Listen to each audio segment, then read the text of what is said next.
हत्या अभियुक्त को आजीवन कारादंड में दंडित कले अतिरिक्त जिला दौरा जज। गंजाम जिला कोदला अतिरिक्त जिला दौरा जज आज एक गुरुत्वपूर्ण हत्या मामलार राय शुणाणी कर दीर्घ 5.5 वर्ष पर जे अभियुक्त रही पोलसरा अंचल पाताल सिंह ग्रामर जे हत्या अभियुक्त रही तार राय प्रकाश पाई एवं अभियुक्त को आजीवन सश्रम कारादंड में दंडित कर मान्यवर कोर्ट। अधिक आलोचना करबा आम सहित अच्छा पब्लिक प्रोसिक्यूटर मैडम अच्छा घटना कौन थी मैडम आपको स्वागत। कौन कहे जो हत्याकांडर आज मामला राय प्रकाश पाई कौन केमती थिला हत्याकांड? देखंतु एटा दीर्घ 5 वर्ष तलर घटना। पोलसरा थाना अंतर्गत पातालसिरी ग्राम रे गोटे कोठघर काम चलथिला जहाकु कि काम करौथिले अभिमन्यु विषयी।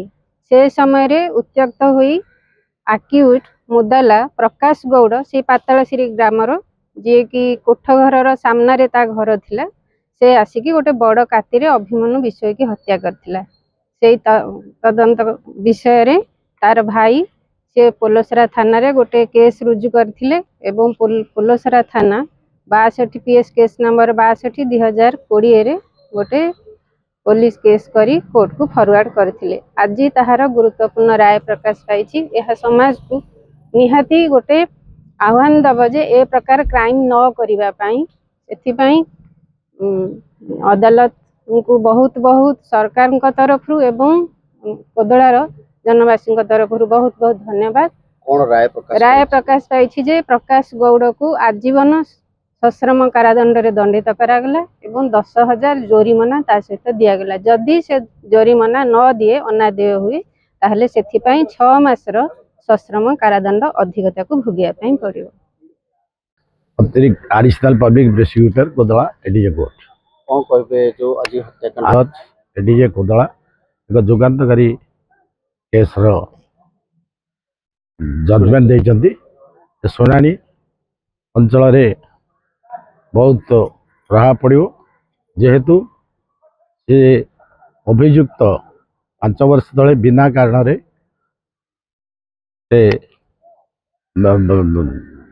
आक्रमण करथिला एवं से मृत्युवरण करथिला एवं तापर बेस करिगिरी साक्षी मानक भी प्रोसिक्यूशन साक्षी एवं डिफेंस साक्षी समस्त साक्षी की ग्रहण करी मान्यवर कोर्ट तांको आजीवन कारादंड दंडित कले एवं 6 मास